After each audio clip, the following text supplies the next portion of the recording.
Hey, welcome. In this video we are going to add new button below dashboard that will allow us to create a new chat room. Let's go. Let's navigate back to code, and under components we are going to create new file that we will name create room btn model.js.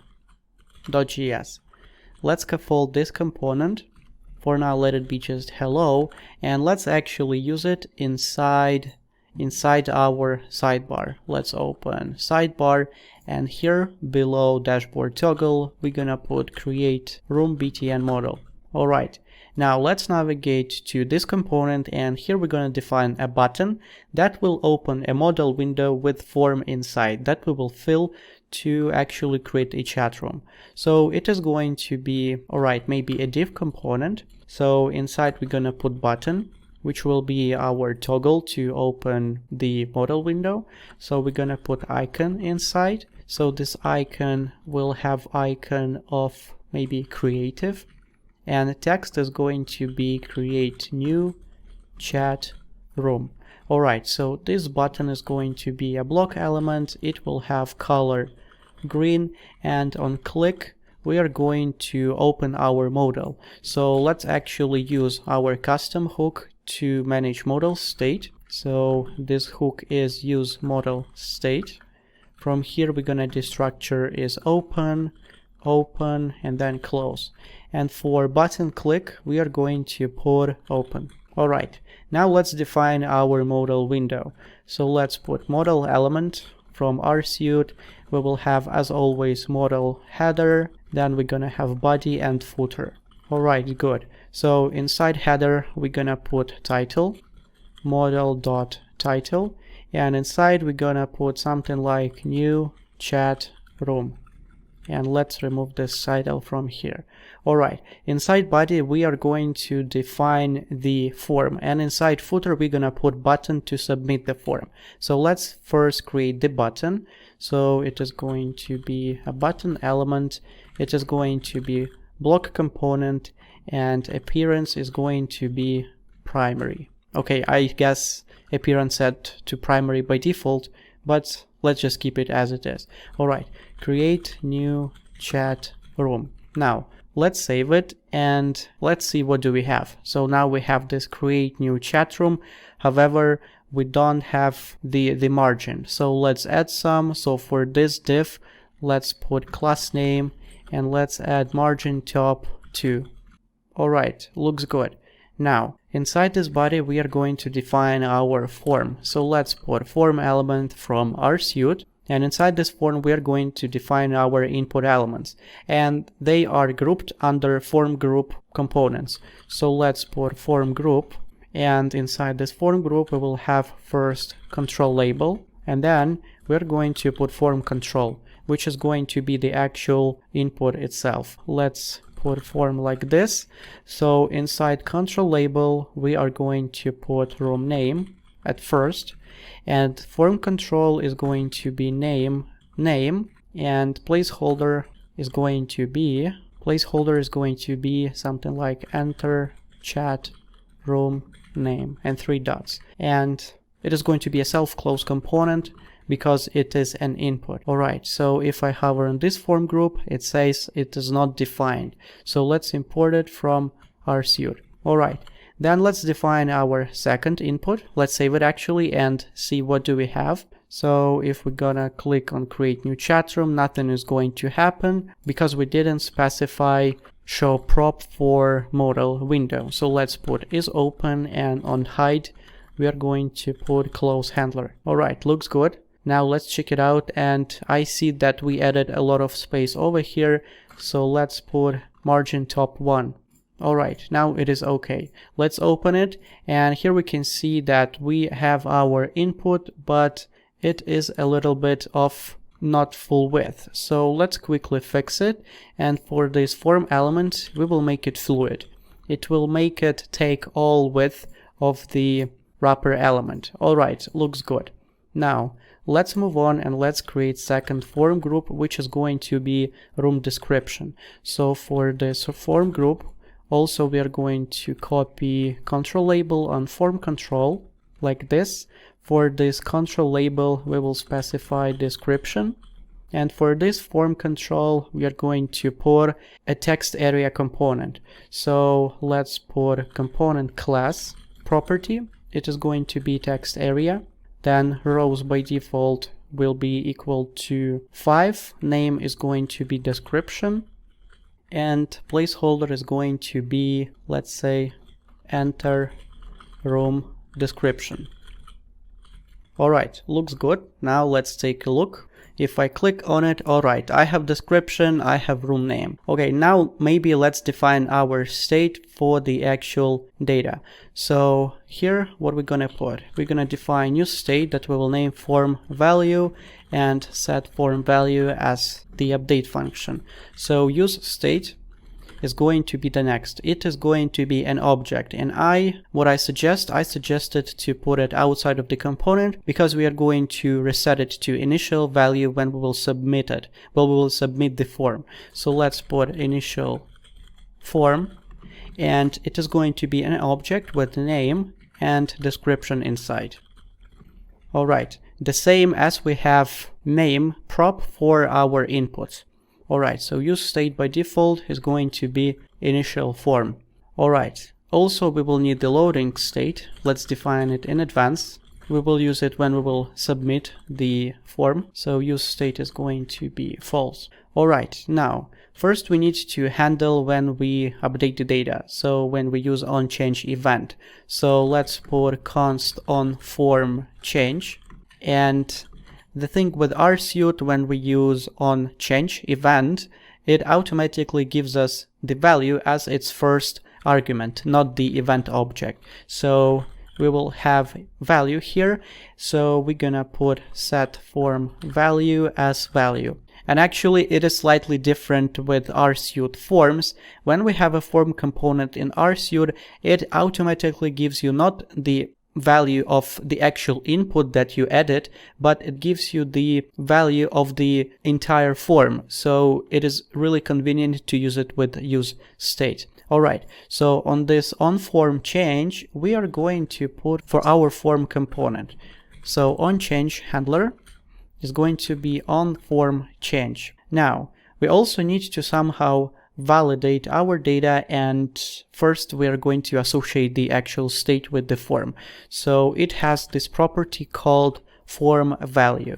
So it must be an object that interacts with the form, just our state. All right, so we're gonna put form value, and this onChange event will give us the new form value when we update any element of this form. So it is going to be our object at the end. Alright, so as I said before, now we need to somehow validate the data, the form, when we submit it. Well, RSuite provides us with the helper methods to achieve that. We can define a schema that we can submit to RSuite, and then RSuite will check against this schema.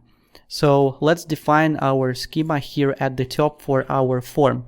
Let's define it model, and here we're gonna use schema that we import from RSuite. Then we're gonna put model, and inside this model we need to put an object that will represent our state. So we will have name. It must have the shape the same as our state. So name is going to be string type, which comes actually from schema types. So let's destructure it. String, or maybe schema.types. From this object we are going to destructure string type. Then we will use the string type to define that name is going to be a string. So string type.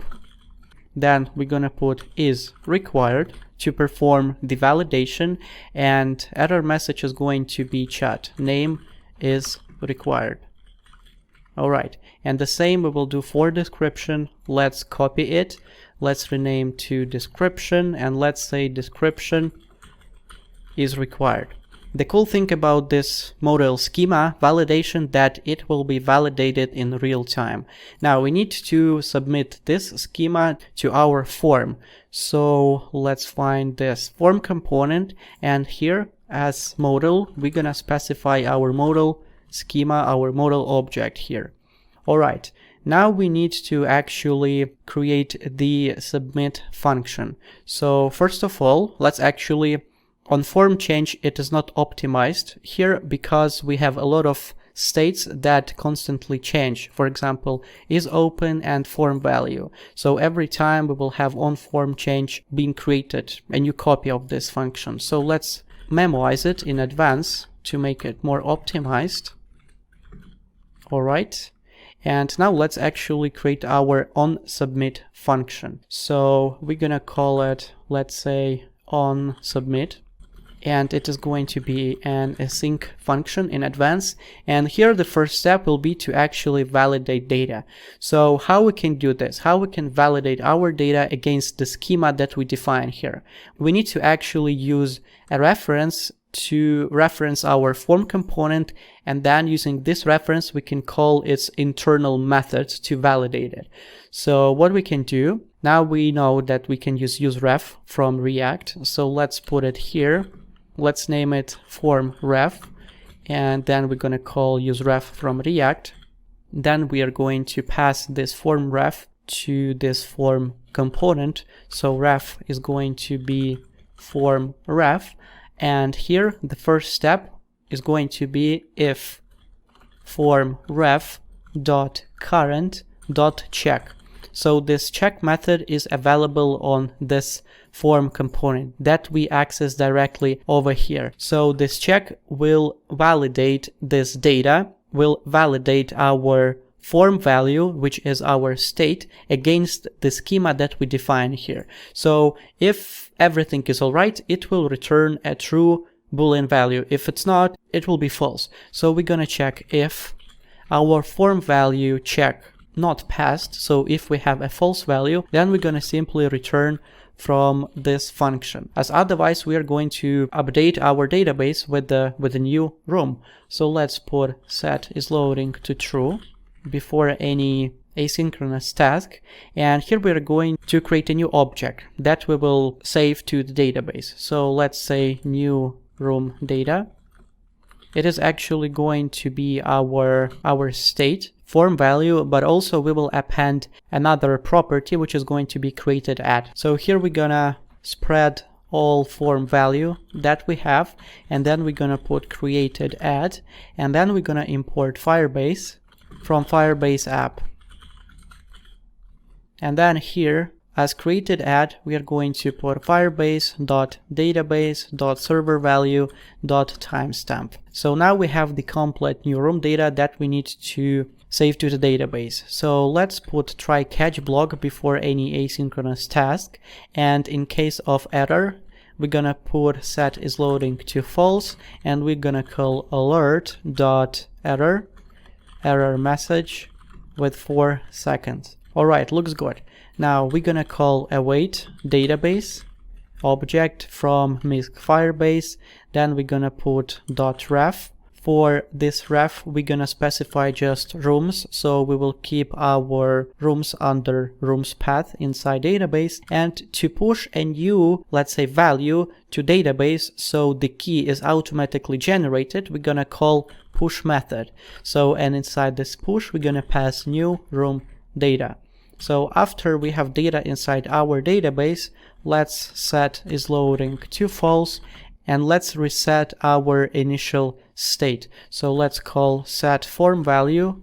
It is going to be initial form, and after that we must ensure that we also close the model window. So let's also call close, and then let's put another alert with info, and we're gonna say form value, let me open quotes. Here we're gonna say form value dot name, or actually let me call it before it like this.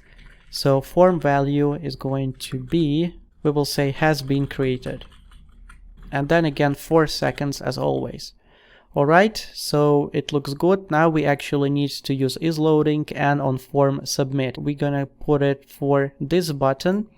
We're gonna put on click over here, and we will pass on submit. like this. And now to use this is loading state, we will use it for this button. We will make it disabled when we have is loading set to true. Alright, it was a lot. Now let's actually test it out. So now let me refresh just to make sure. Let me enter hello. Then I'm gonna put something else, and here, if I leave it empty, you can see that description is required. The form is actually being validated in real time. That's because we defined the schema. Alright, let's put hello, and let's put description of this room. Let's click on create new chat room, and we can see that alert is not a function. Alright, maybe let's move it like this. Alert, alright, alert.error was the actual issue. I called just ERR, but it is error. So that's my bad. Alright, now let's try it one more time. Create new chat room. Let's put hello, description, hey, create new chat room, permission denied.